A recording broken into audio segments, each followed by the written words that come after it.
अराजी record centres में महकमाना कार्रवाई का शिकार होने वाली खातून असिस्टेंट डायरेक्टर लैंड रिकॉर्ड ने सोशल मीडिया पर DG anti corruption Punjab, Punjab land record authority और सेक्रेटरी सर्विसेज के खिलाफ बाकायदा कैंपेन का आगाज कर दिया। Assistant director land record Iram शहजादी के खिलाफ संगीन शिकायत की रोशनी में जब कार्रवाई करते हुए DG Punjab land record authority Mausam Iqbal सफरा ने कार्रवाई करते हुए खातून असिस्टेंट डायरेक्टर लैंड रिकॉर्ड समेत 14 मुलाजिमीन को मुअत्तल किया, जबकि करप्शन के इल्जामात साबित होने की बुनियाद पर महकमा एंटी करप्शन में मुकदमे का भी इंदराज कर दिया गया। इसके बाद खातून ADLR ने भी मौजूदा DG Punjab land record authority Mausam Iqbal सफरा, secretary services Punjab captain Zafar Iqbal और DG anti corruption Punjab Gohar Nafees के खिलाफ वीडियो पैगामात में भी इल्जामात लगाते हुए बाकायदा सोशल मीडिया पर कैंपेन का आगाज कर दिया।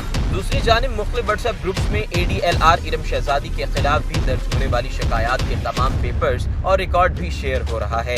ज़राए ने यह भी आगाही दी कि खातून ADLR की जानिब से कबल अज़ीं न सिर्फ अपने कोलीग बल्कि पंजाब लैंड रिकॉर्ड अथॉरिटी के बेशतर अफसरान पर भी हरेसमेंट के इल्जामात भी लगाए जा चुके हैं। जब भी किसी अफसर ने खातून ADLR के खिलाफ कार्रवाई की या शिकायत की सूरत में नोटिस लिया तो उसके खिलाफ हरेसमेंट के तहत दरखास्त दे दी गई। इस ज़मन में जिन सीनियर अफसरान पर खातून ADLR की जानिब से अब इल्जाम लगाया जा रहा है, उनका कहना है कि कानून और ज़ाब्ते के मुताबिक कार्रवाई अमल में लाई गई। खातून ADLR की जानिब से सोशल मीडिया पर इल्जामात लगाना या कैंपेन चलाना उनका जाती फेल है, जिसका मुनासिब वक्त पर जवाब दिया जाएगा। हम कानून ज़ाब्ते से हटकर कोई काम नहीं करेंगे। जबकि दूसरी जानिब खातून ADLR ने भी इन अफसरान के खिलाफ ज्यादा से ज्यादा कैंपेन चलाने का इंदिया ले लिया है।